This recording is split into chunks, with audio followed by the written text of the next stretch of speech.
আসসালামু আলাইকুম রহমতুল্লাহি ওবারাকাতুহু। সম্মানিত দর্শক ও শ্রোতামণ্ডলী, আজকে আমি আপনাদের সামনে জিলহজ মাসের প্রথম 10 দিনের সবচেয়ে গুরুত্বপূর্ণ এবং ফজিলতপূর্ণ 5টি আমল নিয়ে হাজির হয়েছি। তাহলে কালক্ষেপণ না করে চলুন আমরা শুরু করি। 5টি আমলের মধ্যে প্রথম হলো, জিলহজ মাসের চাঁদ ওঠার পর থেকে কুরবানি করা পর্যন্ত যারা যারা কুরবানি করার নিয়ত করেছেন তারা চাঁদ ওঠার পর থেকে কুরবানির পশু জবেহ করা পর্যন্ত হাত পায়ের নখ এবং চুল কাটবে না, চুল কাটা থেকে বিরত থাকবে। আল্লাহ রসুল সাল্লাল্লাহু আলাইহি ওয়াসাল্লাম এ ব্যাপারে খুব সুন্দরভাবে বলেছেন।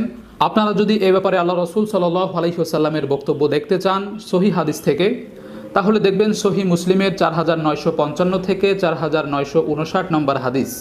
এই হাদিসগুলোর মধ্যে খুব সুন্দরভাবে এই কথাগুলো বলে দেওয়া হয়েছে। 2 নম্বর আমল হলো জিলহজ মাসের 1 তারিখ থেকে 9 তারিখ পর্যন্ত নফল রোজা রাখা।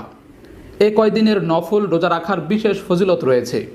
তবে যারা এই কয়দিনের রোজা রাখতে পারবেন না তারা অন্তত 9 তারিখ অর্থাৎ জিলহজ মাসের 9 তারিখ, যে দিনটাকে আরাফার দিন বলা হয়, হাজিরা আরাফার ময়দানে অবস্থান করে, সেই আরাফার দিনে একটি রোজা রাখার ব্যাপারে আল্লাহ রসুল সাল্লাল্লাহু আলাইহি ওয়াসাল্লাম বিশেষভাবে বলেছেন এবং এর বিশেষ ফজিলত রয়েছে।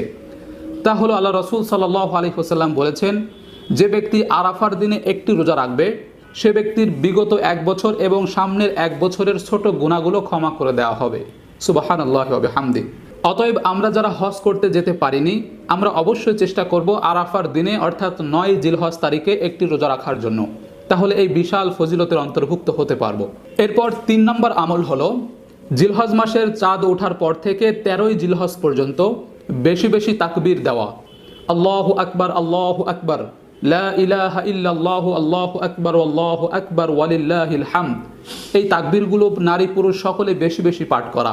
উঠতে বসতে হাটে বাজারে নামাজের পরে সবসময় এই তাকবীরগুলো আমরা বেশি বেশি পাঠ করতে থাকবো জিলহজ মাসের চাঁদ দেখার পর থেকে 13ই জিলহজ পর্যন্ত। সাথে সাথে আরও গুরুত্বপূর্ণ বিষয় হলো আয়ামে তাশরিকের দিনগুলোতে, অর্থাৎ 9 জিলহজ ফজর থেকে 13ই জিলহজ আসর পর্যন্ত এই দিনগুলোতে প্রত্যেক ফরজ নামাজের পরে নারী পুরুষ সকলেই সালাম ফেরানোর সাথে সাথে তাকবীর বলবো আমরা, আল্লাহু আকবার, আল্লাহু আকবার, লা ইলাহা ইল্লাল্লাহু, আল্লাহু আকবার, আল্লাহু আকবার, ওয়ালিল্লাহিল হামদ। এই তাকবীরগুলো বেশি বেশি পাঠ করব। 4 নম্বর আমল হলো 10 জিলহজ অর্থাৎ ঈদ উল আজহার দিনে খুব সকাল সকালে গোসল করে সুন্দর জামা কাপড় পরে কোনো কিছু না খেয়ে ঈদের নামাজ পড়তে যাওয়া। মনে রাখবেন, ঈদ উল ফিতরে মিষ্টি জাতীয় খাবার খেয়ে ঈদের নামাজ পড়তে যাওয়া সুন্নত, এবং কুরবানির ঈদে ঈদ উল আজহায় কোনো কিছু না খেয়ে খুব সকাল সকালে ঈদগাহে চলে যাওয়া, ঈদের নামাজ পড়ে আসা, এটা হলো সুন্নত। এজন্য আমরা ঈদ উল আজহার জামাতের টাইমটা খুব সকাল সকালে দেব। অনেকে 9টা 10টা পর্যন্ত নিয়ে যায়, ঈদ উল আজহার ক্ষেত্রে এটা ঠিক নয়। অতএব খুব সকাল সকালে কোনো কিছু না খেয়ে ঈদগাহে যাওয়া এবং নামাজ পড়ে আসা একটা গুরুত্বপূর্ণ সুন্নত।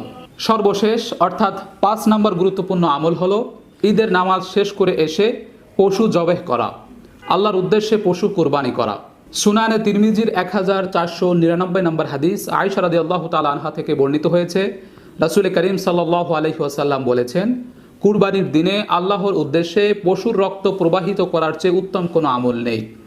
অতএব আমরা সকলে চেষ্টা করব নিজের কুরবানি নিজের হাতে পশুর রক্ত প্রবাহিত করার, অর্থাৎ কুরবানি করার, জবেহ করার। পশু জবাই করা অর্থাৎ গরু ছাগল জবাই করা খুব কঠিন বিষয় না। কার পক্ষ থেকে জবাই করা হচ্ছে সেই নামগুলো শুধু জেনে নিতে হবে এবং বিসমিল্লাহি আল্লাহু আকবার বলে ছুরি চালিয়ে দিতে হবে। এভাবে হয়ে যায় কুরবানি করা, অর্থাৎ পশুর রক্ত প্রবাহিত করা, জবেহ করা। অতএব আমরা সকলে চেষ্টা করব নিজের কুরবানি নিজের হাতে করার। আল্লাহ রাব্বুল আলামিন যেন আমাদেরকে তৌফিক দান করেন। আমিন। ওয়া আখির দাওয়ানা আনিল হামদুলিল্লাহি রাব্বিল আলামিন। আসসালামু আলাইকুম ওয়া রাহমাতুল্লাহি ওয়া বারাকাতুহু।